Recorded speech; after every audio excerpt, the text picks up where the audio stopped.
tarde, irmãos. Vamos abrir nossas Bíblias em Gênesis, o texto que estamos estudando. Gênesis 1, vamos fazer a leitura dos versículos 1 e 2. Então, Gênesis 1 e 2. Diz assim, então, a palavra do Senhor. Gênesis 1 e 2. No princípio, criou Deus os céus e a terra. A terra, porém, estava sem forma e vazia. Havia trevas sobre a face do abismo, e o Espírito de Deus pairava por sobre as águas. Amém. Senhor Deus, nos ajuda neste momento a entendermos a Tua palavra, nos ajuda também a praticá-la, Senhor. Não apenas absolvermos, mas colocarmos principalmente ela em prática. Muito obrigado pela leitura, pela Tua palavra. Em nome de Jesus. Amém. Irmãos, eu tenho aprendido bastante estudando o livro de Gênesis. Às vezes a gente vai estudando desde pequeno, então são histórias que a gente escuta, pelo menos quem, como eu, né? Quem nasceu no Evangelho, quem foi sempre criado na igreja, então são histórias que a gente sempre escuta, versículos que a gente aprende desde pequenininho, versículos fáceis, mas quando a gente se aprofunda, aprendemos muito. E é o que tem acontecido, pelo menos vou dizer comigo, eu espero que com os irmãos também. Nós vimos a questão do no princípio, que foi justamente no início, o start, que Deus iniciou a sua criação. Vimos na semana passada, no estudo passado, em Gênesis, a questão também da palavra criou, vendo que é um verbo que é usado aqui no Antigo Testamento só para as ações onde Deus é o sujeito, o autor dessa ação de criar. Então, quando os autores, os escritores aqui da palavra do Senhor vão utilizar alguma ação onde Deus forma, onde Deus cria, onde Deus chama até, quando é Deus, eles utilizam essa palavra que é utilizada aqui, onde o homem não pode imitar Deus, não pode fazer a mesma coisa. É utilizada 48 vezes na Bíblia toda, aqui no Antigo Testamento, né, que foi escrito em hebraico. E nós vimos pelo menos dividimos essa palavra criar, essa ação de Deus, em pelo menos 3 aspectos gerais. Obviamente a gente poderia focar muito mais, mas até para fins didáticos e não ficar cansativo, então separamos em 3 fins principais, 3 fins gerais da ação de Deus de criar. Não sei se os irmãos lembram, eu vou citar aqui. Então, o primeiro foi a ação criadora de Deus quanto ao universo, a sua criação de forma geral. Depois nós vimos a ação de Deus em criar o homem. Claro, o homem é criação de Deus. Mas, como é um ser diferente dos demais, o homem é diferente dos animais, das aves, dos peixes, da natureza em si como um todo. Então, nós separamos aquilo que Deus fez em relação ao homem, o fato de criar o homem segundo a sua imagem e semelhança. Deus comunicando com o homem também algumas características que ele tem. Nós vimos, né, a questão das emoções, a questão do pensamento, e vimos as outras partes. E a terceira e última é Deus não só criando a sua criação, o universo, não só criando o homem, mas também criando e formando, agindo em situações onde nós podemos ver a história da humanidade. E aí vimos, até muito antes, nós podemos ver que a história da humanidade não está solta, não está ao léu, como até alguns acreditam, né? Deus fez tudo e deixou o homem do jeito que está, e aí, por isso que nós temos as catástrofes, por isso que nós temos a violência, nós temos as coisas acontecendo, porque Deus não está nem aí para a sua criação. E é justamente muito pelo contrário. Em todos os aspectos da história da humanidade, isso a gente está vendo no macro. Deus reina. Deus é o supremo juiz, o supremo rei que reina, estabelece reis, tira reis, estabelece impérios, também derruba impérios, nada foge do seu controle. E nós vimos isto na semana passada, com vários textos maravilhosos que nós pudemos ver. Tem algumas comparações e nós paramos justamente aí. Então, eu espero que fique claro na sua mente esses três aspectos que nós podemos ver na palavra de Deus. Então, Deus criando essa natureza, a sua criação, Deus criando o homem de forma especial, bem específica, e também Ele gerindo, formando toda a história da humanidade. Até hoje, tá, irmãos? Em tudo nós podemos ver a mão de Deus agindo. E aí nós podemos comparar até com algumas outras tradições históricas.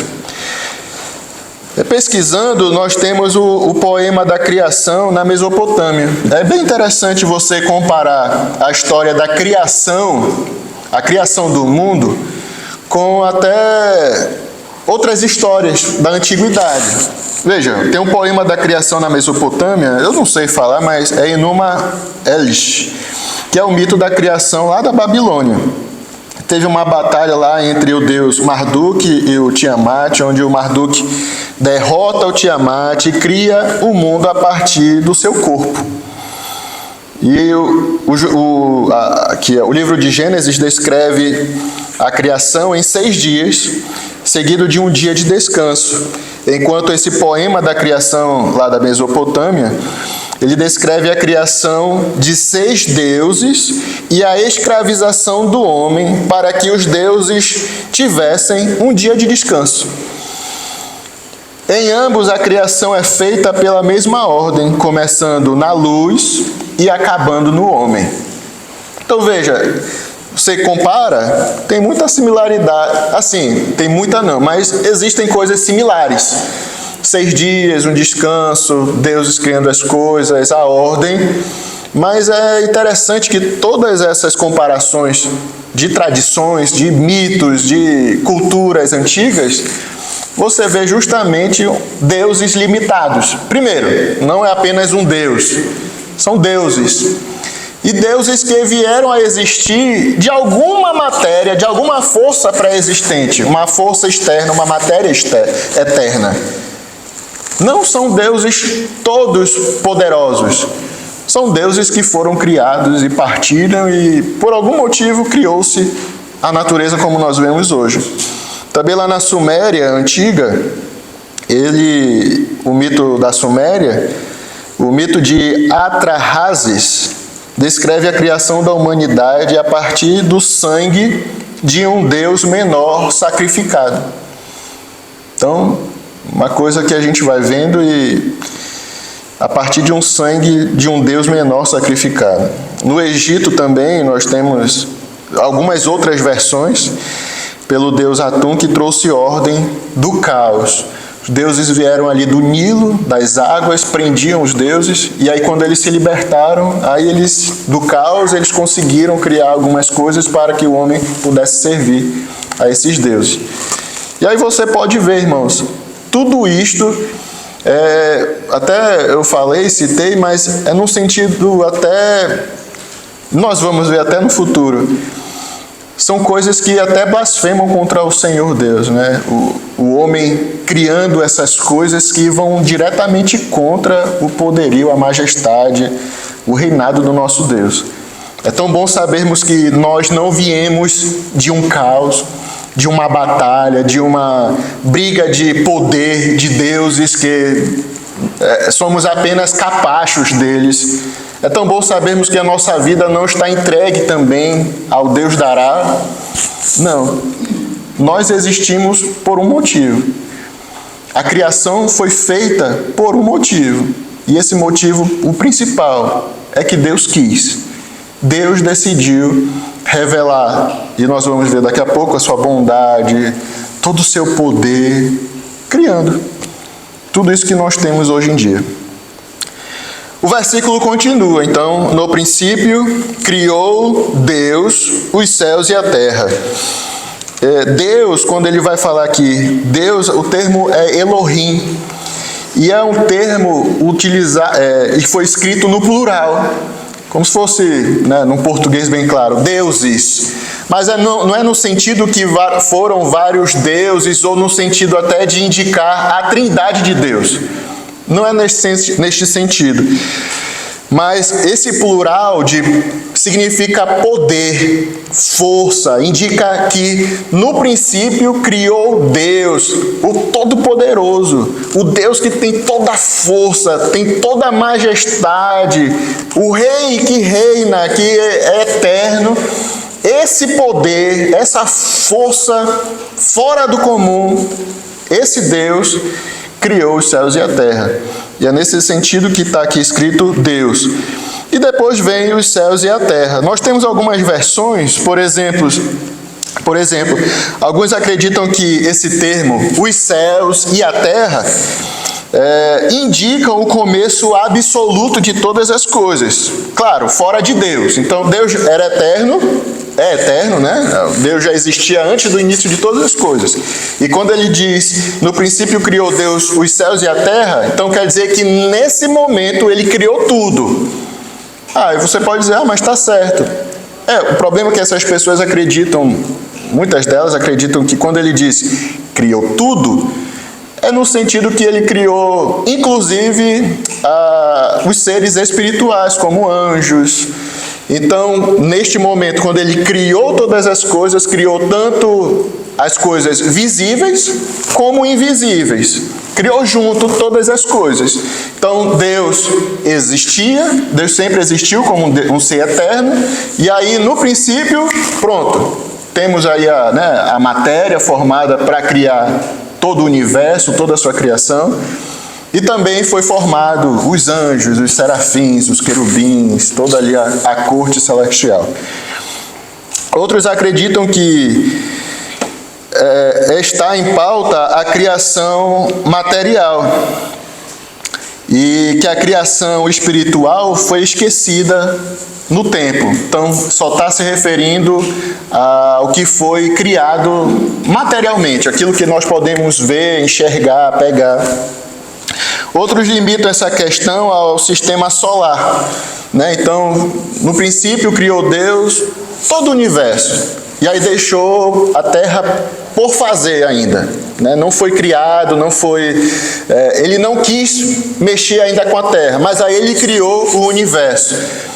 Aí tem muitos outros que acreditam também que existe, digamos assim, um gap, um período de pausa, que Deus criou as coisas, depois veio Satanás com a queda, destruiu aquela primeira criação, e aí ficou tudo um caos, que nós lemos no versículo 2. A terra, porém, estava sem forma e vazia.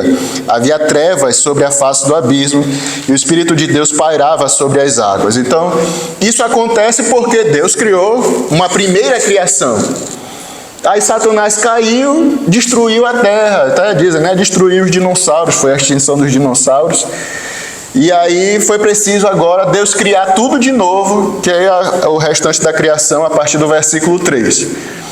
Mas, irmãos, sinceramente, eu acredito que essa expressão, os céus e a terra, ele se refere simplesmente, não é necessário ir muito longe, ficar imaginando as coisas. O texto bíblico é para ser lido e interpretado do jeito que ele está, claro, com devidas ressalvas.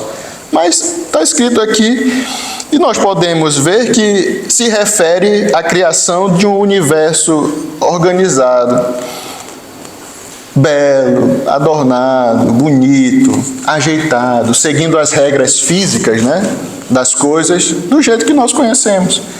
No princípio criou Deus os céus e a terra.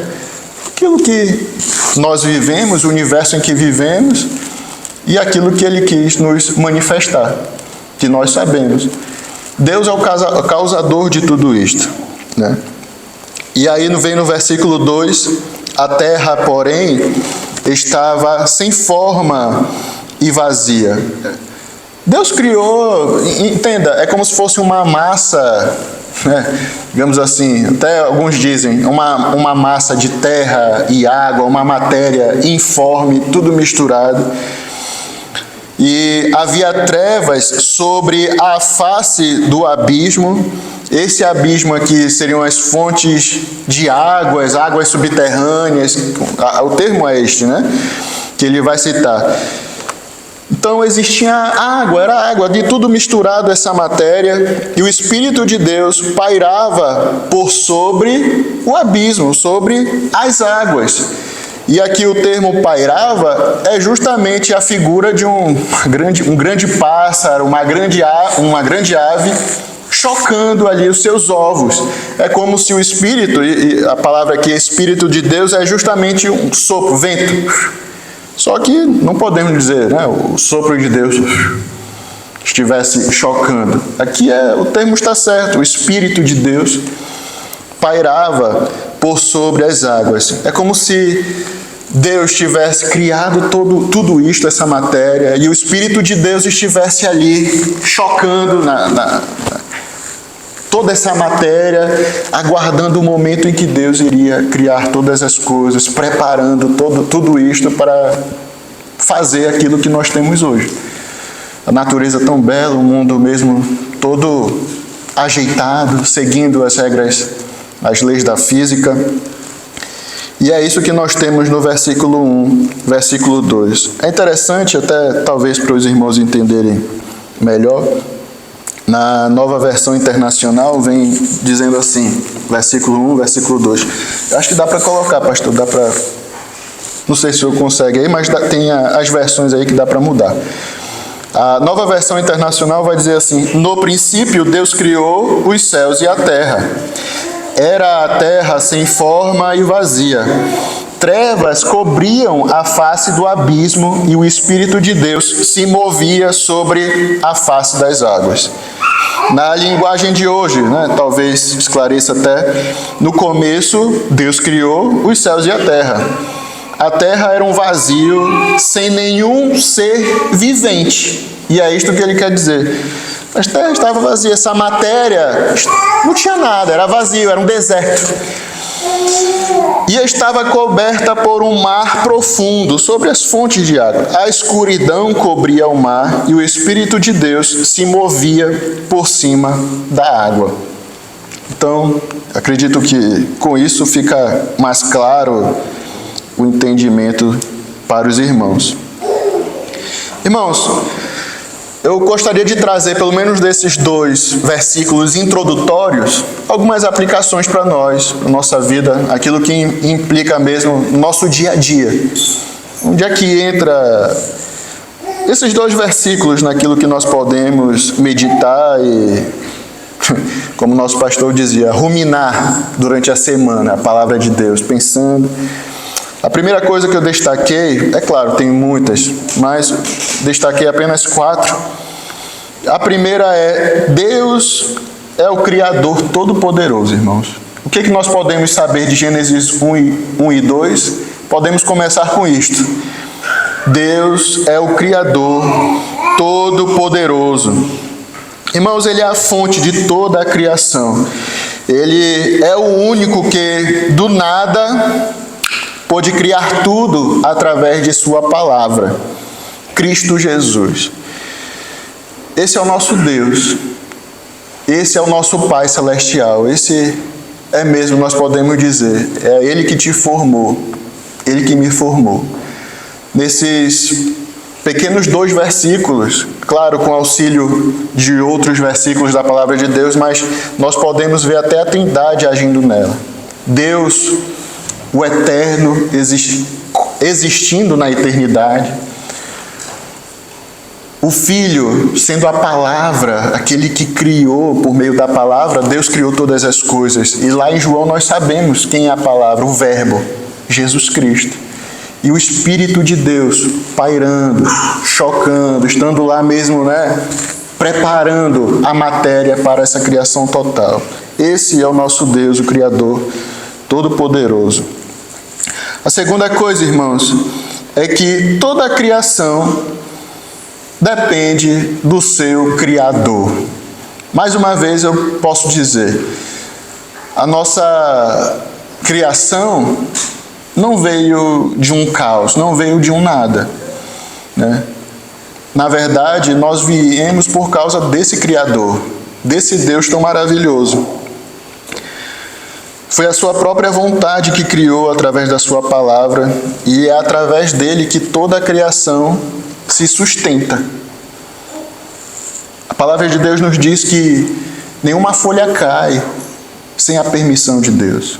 Nenhuma folha, irmãos. Eu levei a Mariana ali no jardim, e tem o baloiço, escorrega. Irmãos, estava lindo ali, eu não sei que árvore é, não sei se é um ipê, florezinhas amarelas. Assim estava coberto o chão. Estava lindo, é coisa de filme. A gente não tem lá na nossa região, né? O máximo que tem é com o jambeiro, quando cai a folha, a rosinha, né?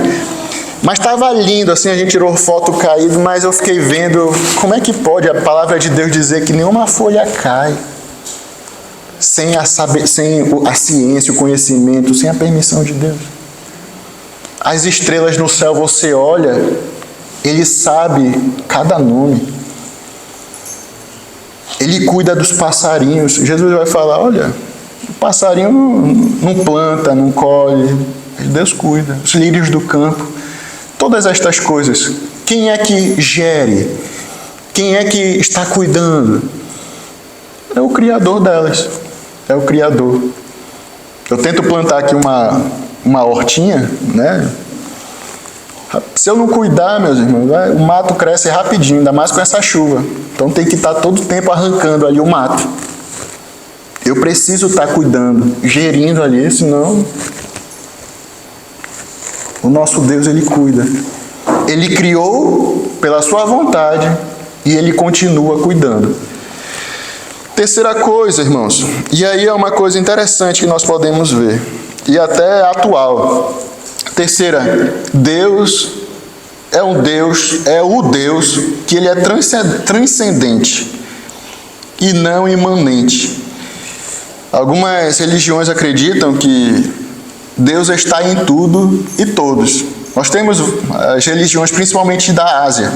Você vê, tem o Deus vaca, tem o Deus rato, tem Deus macaco, e aí você não pode matar porque você está mexendo com Deus.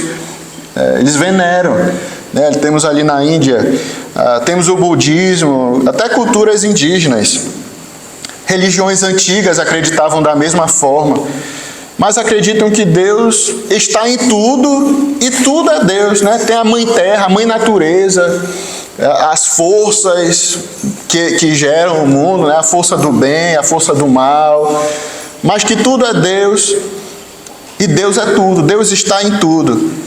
Se você for pegar também até ali na antiguidade, você não podia mexer com algumas coisas, porque não, você está mexendo com o mundo espiritual. O pastor Elias a irmã Eliane deve ter visto lá no interior da Amazônia, lá no Acre, a questão dos índios. Eles têm medo de entrar na floresta, às vezes tem coisa lá que eles... Esse som aqui é o som do espírito fulano de tal, do Deus, né, que não podemos mexer. À noite não pode ir para a floresta, né? Temos medo porque é o espírito que está rondando, é Deus. Irmãos, isso é uma blasfêmia. Isso vai contra aquilo que Deus é. Deus é um ser que está acima da sua criação. Ao invés de Ele estar na criação, nos animais, na terra, nas coisas, não, Ele está acima, Ele criou. Diferente daquilo que os povos acreditavam, que da matéria vieram os deuses e dos deuses vieram a criação. Não, Deus é antes de tudo isso, está acima de tudo isso. Deus criou a matéria informe e dela fez toda a criação que nós conhecemos hoje. E ainda para piorar a situação, irmãos, o homem dá todo o crédito de tudo que existe para as criaturas de Deus. Uma vez que eles acreditam que Deus está em tudo, né, nos elementos da natureza, veneram o sol, a lua, os astros, os animais. E ainda para completar, ainda veneram o homem, né? Quantas religiões são baseadas num homem? Num homem. E não baseadas em Deus. Até citei no estudo passado, tem o Nietzsche, tem uma famosa citação que diz que Deus está morto. Eu acho que a decadência é tanta que o fundo do poço ali é dizer que Deus não existe. O ateu, né? Não, Deus é tudo, Deus são os elementos, Deus é a força. Ah, não, Deus é o animal, Deus vaca, Deus rato, sabe? Até chegar, não tem mais Deus, não existe Deus. Deus está morto. Não precisamos de Deus. Para que Deus? E cada vez mais o Ocidente está dessa forma, mais distante de Deus, né? Abra sua Bíblia em Romanos, capítulo 1, versículo 18. Nós vemos o resultado daquilo que o homem faz, do julgamento de Deus até para com o homem. Romanos 1, 18 diz assim: a ira de Deus se revela do céu contra toda impiedade e perversão dos homens que detêm a verdade pela injustiça. Irmãos, Deus está dizendo aqui que reter a verdade para que a injustiça, a mentira mesmo, seja propagada, Deus chama isso aqui de impiedade e perversão. Impiedade e perversão.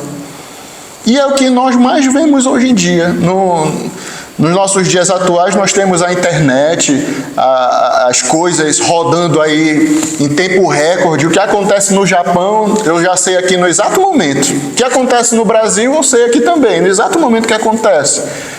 E cada vez mais a verdade tem sido retida em prol da injustiça, da mentira, das coisas que o homem tenta difamar, até contra Deus. E veja, versículo 19. Porquanto o que de Deus se pode conhecer é manifesto entre eles, porque Deus lhes manifestou. Porque os atributos invisíveis de Deus, assim o seu eterno poder, como também a sua própria divindade, claramente se reconhecem desde o princípio do mundo, sendo percebidos por meio das coisas que foram criadas. O que eu acabei de ler aqui, irmãos? Deus se revelou ao homem através da sua criação.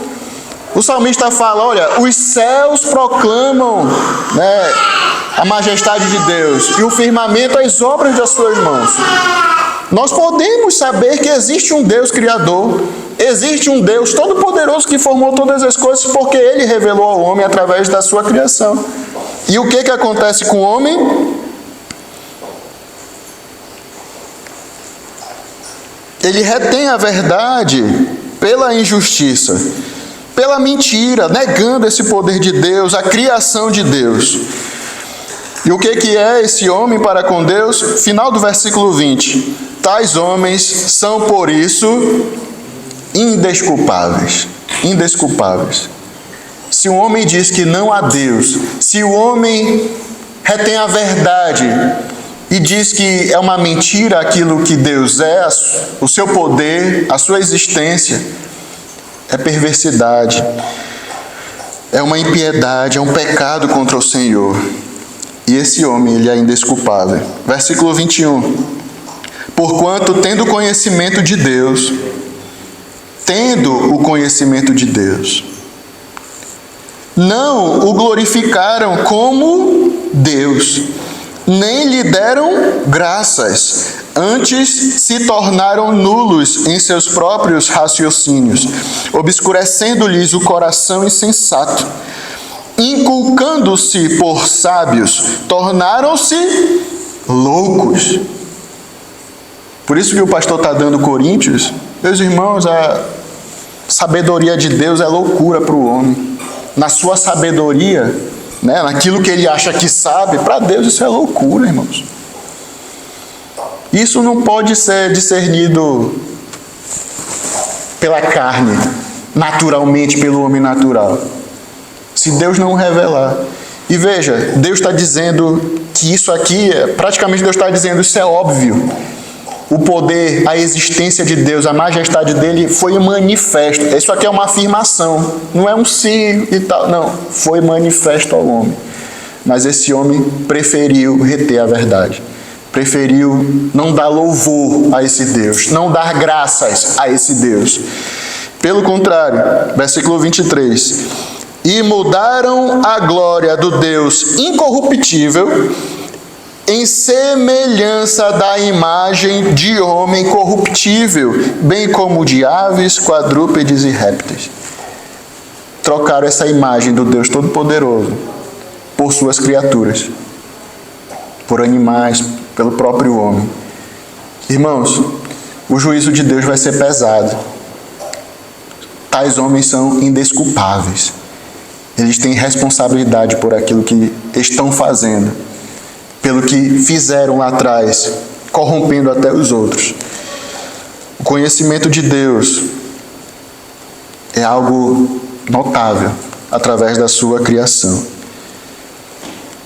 E ele mesmo assim quis se revelar ao homem. Mesmo assim quis criar um ser chamado homem. E quem é esse homem para que Deus se lembre dele, irmãos? Quem é o homem para que Deus tenha misericórdia para salvar esses miseráveis que não adoram a Ele?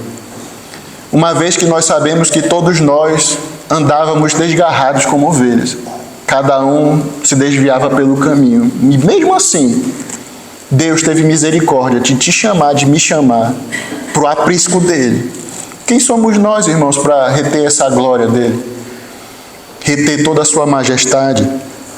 Salmo 8,3 vai dizer: quando contemplo os teus céus, obra dos teus dedos. Salmo 8,3. Quando contemplo os teus céus, obra dos teus dedos, e a lua e as estrelas que estabeleceste. Olha a pergunta, irmãos, versículo 4. Que é o homem que dele te lembres? Quando eu vejo a tua criação, Deus, quem sou eu para que tu te lembres de mim? Nós lemos no estudo passado que as nações é como o pó do homem que estava peneirando. É o pozinho. São as nações para Deus. Gotas lá no fundo do balde. Imagina o homem, eu e você, para o Senhor. É uma bactéria, não é não sei, não é um nada. Quem é o homem que deles te lembres? E o filho do homem que o visites?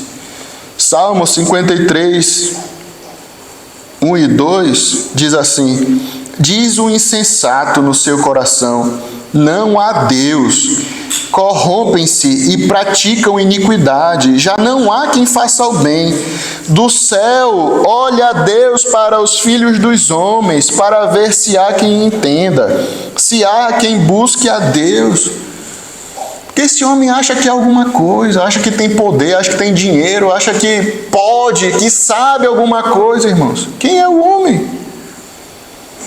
E mesmo assim Deus teve misericórdia de miseráveis pecadores como nós. Decidiu se revelar de forma especial. Aquilo que eu acabei de falar, Deus se revela de forma geral através da sua criação, mas de maneira especial para aqueles que são chamados para ser seus filhos. Nós vamos ver daqui a pouco.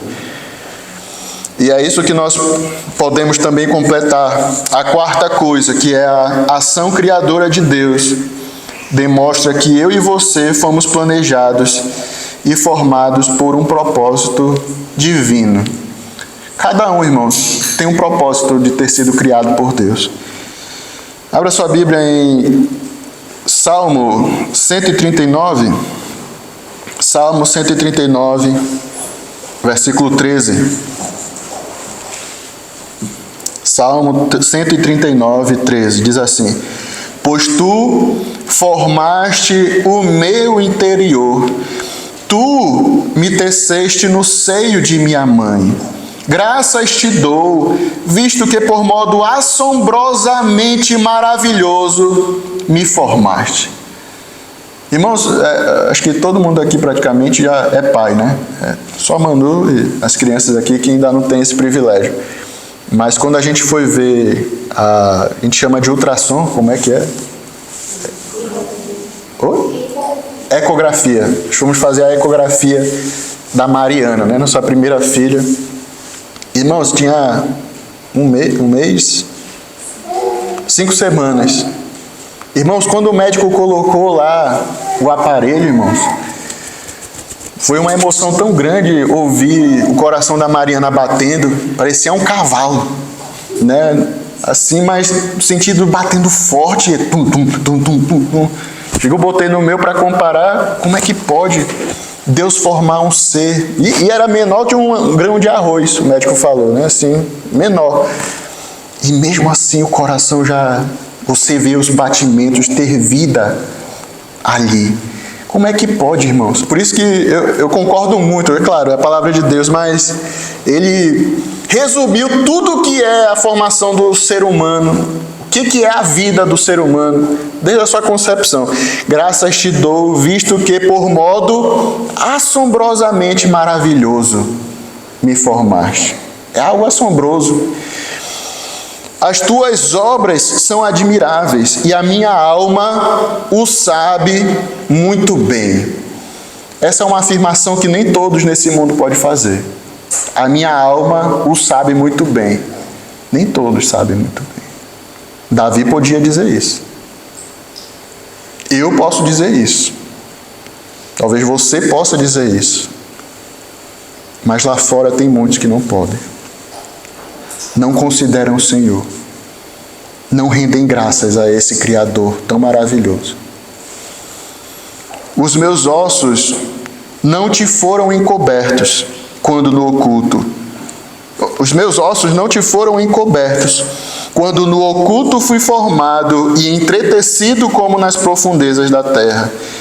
Os teus olhos me viram a substância ainda informe, e no teu livro foram escritos todos os meus dias, cada um deles escrito e determinado, quando nenhum deles havia ainda. Meus irmãos, isso é muito grandioso. Nossa vida toda já foi escrita por Deus, foi traçada, Ele conhece já. Não existe nada que possa escapar de suas mãos. Mais uma vez eu pergunto, como é que o homem pode dizer que não há Deus? Como é que o homem pode ter a audácia de dar o crédito da criação para um acaso, para um Big Bang, para um acaso, do nada aconteceu? E ainda hoje ter na cabeça ainda a ideia de fazer um aborto, de cancelar uma vida que assombrosamente maravilhoso o Senhor formou ainda no ventre de sua mãe. Essa é a degradação do ser humano, irmãos. Isso é fruto do pecado, da distância cada vez maior do homem para com o seu Criador.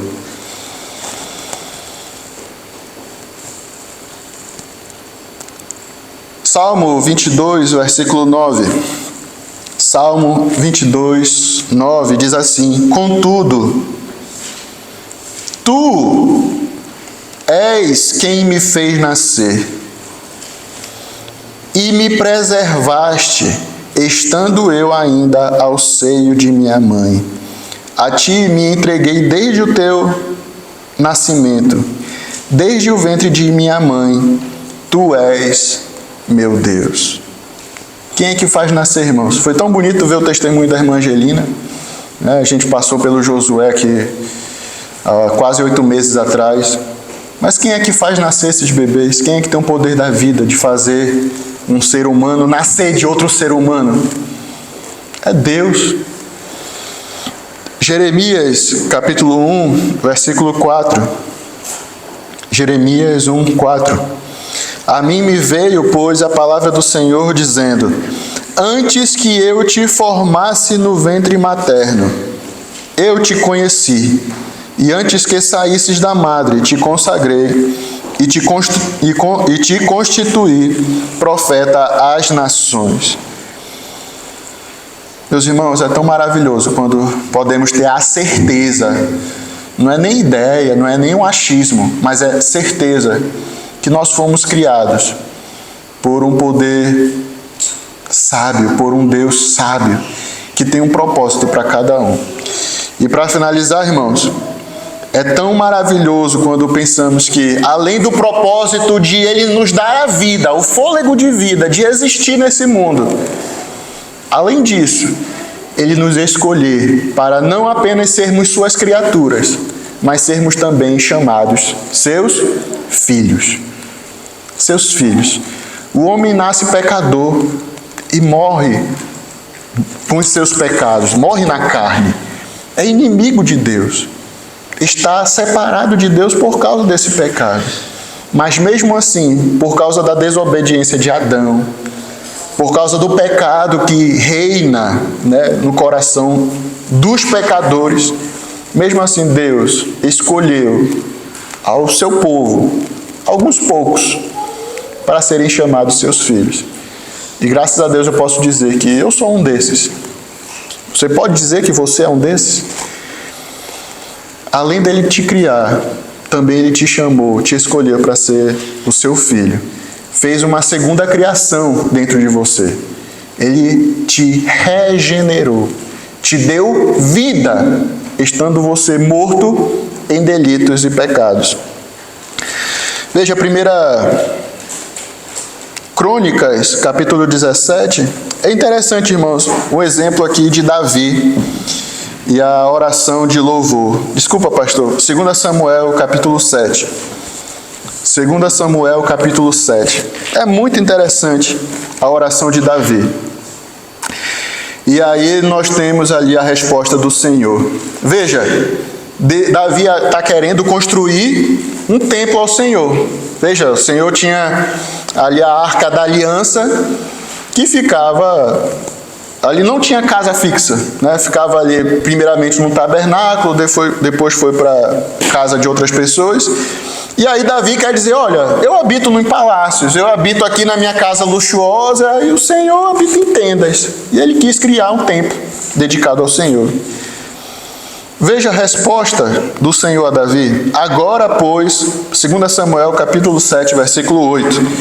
Agora, pois, assim dirás ao meu servo Davi: assim diz o Senhor dos Exércitos: tomei-te da malhada, de detrás das ovelhas, para que fosses príncipe sobre o meu povo, sobre Israel. E fui contigo por onde quer que andaste. Eliminei os teus inimigos de diante de ti. E fiz grande o teu nome, como só os grandes têm na terra. Então veja, Deus tinha um propósito ali para Davi, mas um propósito grandioso. Não é porque Davi era o mais lindo, não é porque Davi era o mais forte, não é porque Davi era o mais amado. Não tinha motivo. A Bíblia fala, Deus fala: tomei-te da malhada, de detrás das ovelhas. Se fôssemos utilizar aqui a lógica, é diferente com Saul. A Bíblia fala que Saul era maior do que os homens ali de Israel, do ombro para cima. Maior, talvez mais forte, bonito. Mas aí, seu reinado foi um caos. Fez justamente o que era aquilo que Deus tinha ordenado, ao contrário, desobedeceu ao Senhor. E aí o Senhor está dizendo: Davi, pera lá um pouquinho. Eu te chamei, tu estava atrás das ovelhas. Te chamei da malhada, Davi, a dedo, 1 Crônicas, capítulo 17, pastor, versículo 16. Temos aí a oração novamente de Davi. 1 Crônicas 17, 16. Então entrou o rei Davi na casa do Senhor, ficou perante ele e disse: Quem sou eu, Senhor Deus? E qual é a minha casa para que me tenhas trazido até aqui? Foi isso ainda há pouco aos teus olhos, ó Deus, de maneira que também falaste a respeito da casa de teu servo para tempos distantes, e me trataste como se eu fosse homem ilustre, ó Senhor Deus. Que mais ainda te poderá dizer Davi acerca das honras feitas a teu servo? Pois tu conheces bem teu servo. Já pensou? É uma oração sincera, irmãos. Quem sou eu, Senhor, para que tu tivesses me escolhido a minha casa, e não apenas isto, mas ter feito promessas que o meu trono ia permanecer para sempre? Quem sou eu, Senhor? Versículo 19. Ó Senhor, por amor de teu servo, e segundo o teu coração, fizeste toda esta grandeza, para tornar notórias todas estas grandes coisas. Senhor, ninguém há semelhante a ti, e não há outro Deus além de ti, segundo tudo o que nós mesmos temos ouvido. Quem há como o teu povo de Israel, gente única na terra, a quem tu, ó Deus, foste resgatar para ser teu povo e fazer a ti mesmo um nome? Com estas grandes e tremendas coisas, desterrando as nações de diante do teu povo que remiste do Egito, estabeleceste a teu povo de Israel por teu povo, para sempre. E tu, ó Senhor, te fizeste o seu Deus. Nós temos aí pelo menos 3 vezes que aqui Davi deixa bem explícito a obra de Deus e o motivo, a escolha de Deus e o seu motivo. Versículo 19, por amor de teu servo e segundo o teu coração. Para quê? Para tornar notórias todas estas grandes coisas. Por que Deus tinha escolhido ali Davi, o seu povo? Para fazer notório as suas obras. Segundo, versículo 21. Foste resgatar para ser teu povo, o povo de Israel. Para quê? Para fazer a ti mesmo um nome. Porque Deus queria mostrar o seu nome para os outros povos. 22. Estabeleceste a teu povo de Israel por teu povo para sempre. Deus escolheu um povo para ser dele para sempre. Escolheu Davi para reinar para sempre, porque ele quis. E aí vai dizer, e tu, ó Senhor, te fizeste o seu Deus. Irmãos, isso aqui é um privilégio tão grande. Nós estamos vendo ali Davi no passado, mas conosco aconteceu a mesma coisa. Romanos capítulo 3 vai dizer que não há justo nenhum sequer. Não há quem entenda, não há quem busque a Deus. Efésios 2, temos um retrato do homem, morto em delitos e pecados, escravos do pecado, andando segundo o príncipe da potestade do ar, segundo a carne, sendo filho da ira, e mesmo assim, Deus, porque Ele quis, mas Deus, sendo rico em misericórdia, por causa do grande amor com que nos amou, e estando nós mortos em delitos e pecados, o que Ele fez? Nos deu vida. Pela graça somos salvos. É tão bom sabermos, irmãos, que não fomos criados para qualquer coisa. A nossa salvação foi planejada antes da fundação do mundo. Efésios 1, 3, é um texto que o pastor Elias tem citado bastante no estudo de João, 1 João. Efésios capítulo 1, versículo 3 vai dizer: Bendito o Deus e Pai de nosso Senhor Jesus Cristo, que nos tem abençoado com toda a sorte de bênção espiritual nas regiões celestiais em Cristo, assim como nos escolheu nele, quando? Hoje. Deus me escolheu no dia que eu aceitei Jesus. Foi isto? Não. Assim como nos escolheu nele. Quando? Antes da fundação do mundo. E aí ele vai completar: para sermos santos, para o louvor da sua glória, para lhe glorificar. Mas, irmãos, antes da fundação do mundo, fomos escolhidos para sermos digamos assim, entre aspas, criados 2 vezes, não apenas uma. Não apenas sendo formado na barriga da nossa mãe, mas fomos também escolhidos, fomos formados para sermos também novas criaturas de Deus. Ele nos escolheu para sermos chamados seus filhos. Fomos chamados, mais uma vez, 1 Pedro 1, capítulo 1, versículo 3, fomos chamados para termos uma viva esperança, como diz o apóstolo Pedro. Bendito Deus e Pai de nosso Senhor Jesus Cristo, que segundo a sua muita misericórdia, nos regenerou para uma viva esperança, mediante a ressurreição de Jesus Cristo dentre os mortos, para uma herança incorruptível, sem mácula, imacessível, reservada nos céus para vós outros, que sois guardados pelo poder de Deus mediante a fé, para a salvação preparada para revelar-se no último tempo. Irmãos, barro, verme, coisas miseráveis, escolhidas por Deus para serem seus filhos, para terem uma herança incorruptível, para usufruir de uma salvação que será revelada, já foi revelada não só na nossa salvação, mas também da ira do próprio Deus nos dias finais. Irmãos, essa é a maravilha da nossa criação, da nossa chamada. E para finalizar, 1 Pedro capítulo 2, versículo 9. 1 Pedro 2, 9.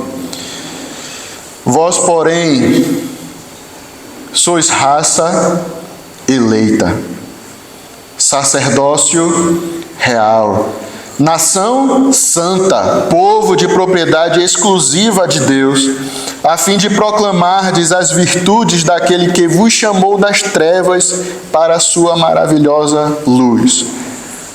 Vós, sim, que antes não erais povo, mas agora sois povo de Deus, que não tinhais alcançado misericórdia, mas agora alcançastes misericórdia. Esse é o motivo de nós hoje estarmos aqui. Deus teve misericórdia, nos escolheu, pela sua graça nós fomos salvos, para sermos seus filhos, para sermos essa lista que Pedro diz aqui: sacerdócio real, raça eleita, nação santa, povo de propriedade exclusiva de Deus. O mundo pode achar até, esses crentes são um bando de convencidos, né? São arrogantes dizendo que são salvos. Irmãos, não somos nós que dizemos. Quem afirma isto é a própria palavra de Deus, dizendo que nós fomos escolhidos por Ele para sermos isto. Agora, não apenas para sermos, somos os escolhidos porque temos alguma importância. Não, porque Deus quis se revelar, irmãos. Porque Ele quer fazer isto para a sua glória, por causa do seu santo nome. Não é porque você e eu merecemos.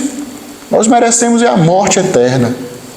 Mas Ele, por causa da sua vontade, assim como Ele criou todas as coisas do nada, também Ele nos criou, nos regenerou, nos fez nova criatura para a sua glória, para o testemunho do seu nome. E aí a pergunta final: nós vivemos para isto? Estamos exercendo a nossa função?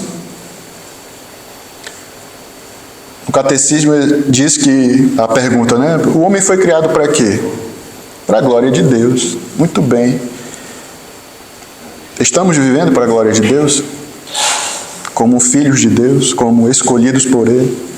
Estamos vivendo ou a ira de Deus irá pesar um dia sobre nós, sobre a nossa cabeça, porque não estamos dando graças ao nosso Criador, que nos formou, que nos chamou, como diz Romanos? Estamos vivendo para a glória dele? Que o Senhor possa nos ajudar, ter misericórdia de nós e nos dar essa motivação. Fomos formados por um motivo. Fomos salvos por algum motivo. Eu estou vivendo para isso? Deus nos ajude. Senhor Deus, muito obrigado, porque o Senhor é o Criador, Senhor, de todas as coisas. Muito obrigado porque o Senhor nos formou. E, acima de tudo isso, o Senhor também fez um grande milagre em nossas vidas, de nos resgatar, de nos salvar dos nossos pecados. Nos ajuda a sermos mesmo filhos amados, filhos da obediência, te glorificando, dando testemunho do teu santo nome, Senhor, te rendendo louvor, te rendendo graças e sempre sermos gratos, porque no meio de tantas pessoas, o Senhor nos escolheu antes da fundação do mundo para sermos teus, fazermos parte da tua família, Senhor, do teu povo escolhido. Muito obrigado, nos abençoa, nos dá uma boa semana debaixo da tua misericórdia e da tua graça, em nome de Jesus. Amém. Deus abençoe, irmãos, obrigado.